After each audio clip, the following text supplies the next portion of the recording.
किसी एक गांव में बहुत ज्ञानी पंडित रहा करता था। पंडित आस पड़ोस के सारे ही गांवों में बहुत प्रख्यात था और इसी वजह से धनवान भी। पंडित का परिवार ज्यादा बड़ा नहीं था।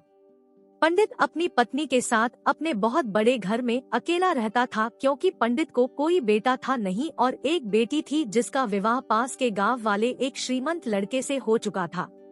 पंडित ने शादी से पहले अपने होने वाले दामाद की अच्छे से जांच पड़ताल की थी और अपनी बेटी का भविष्य भी ठीक से पढ़ा था, तब जाकर उसने बेटी की शादी की थी।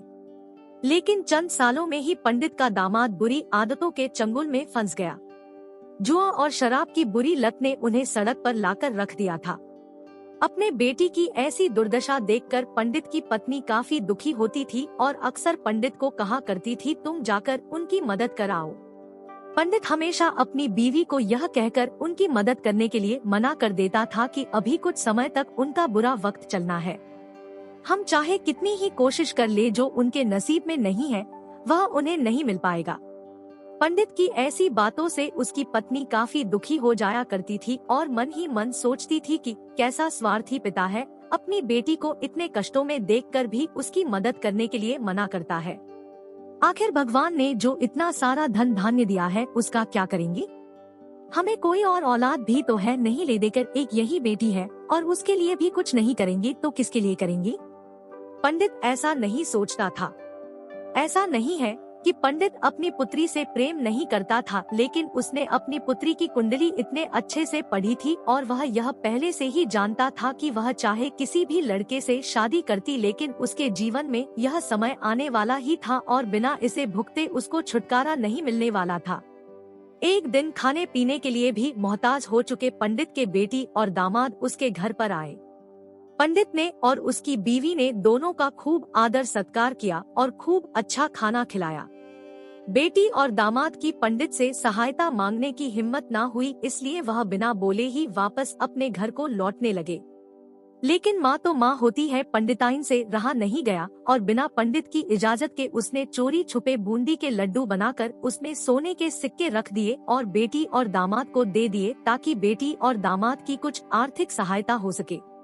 पंडिताइन यह भी जान गई थी कि बेटी और दामाद शर्म के मारे उनसे मदद नहीं मांग रहे थे, इसलिए उसने बेटी और दामाद को भी लड्डुओं में छिपे सिक्कों के बारे में कुछ नहीं बताया। जाहिर सी बात है कि जब वो लोग घर पर जाकर लड्डू खाएंगे तो उन्हें उसमें सोने के सिक्के मिल जाएंगे, इस तरह बिना उनके मांगे ही उन तक मदद पहुंच जाएगी। सोचकर पंडिताइन मन ही मन अपने बेटी की मदद करने के लिए खुश होने लगी।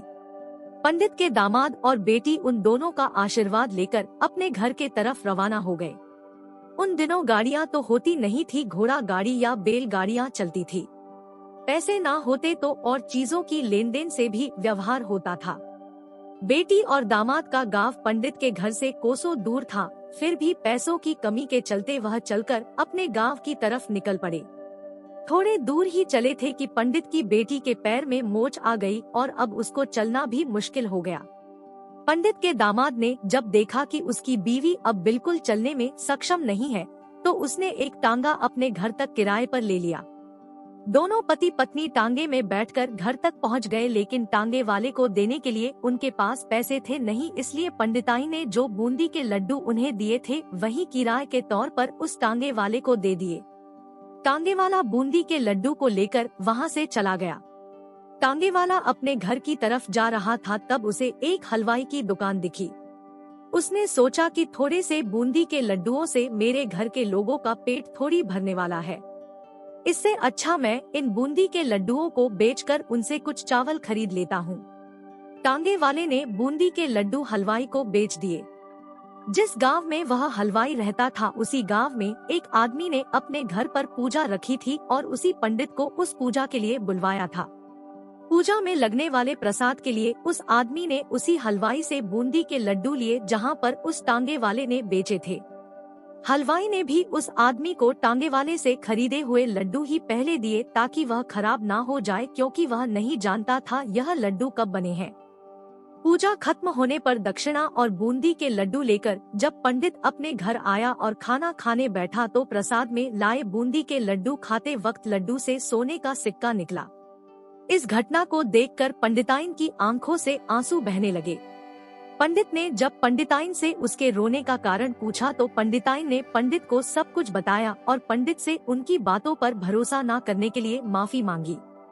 पंडित ने पंडिताइन के आंसू पोंछे और कहा कि तुम्हारी तरह मैं भी हमारी बेटी को बहुत प्रेम करता हूँ, लेकिन अगर हम उसकी अब मदद करते हैं तो दामाद हमसे हमेशा ऐसे ही मदद की अपेक्षा रखेगा और अपनी बुरी आदतों को कभी नहीं छोड़ेगा।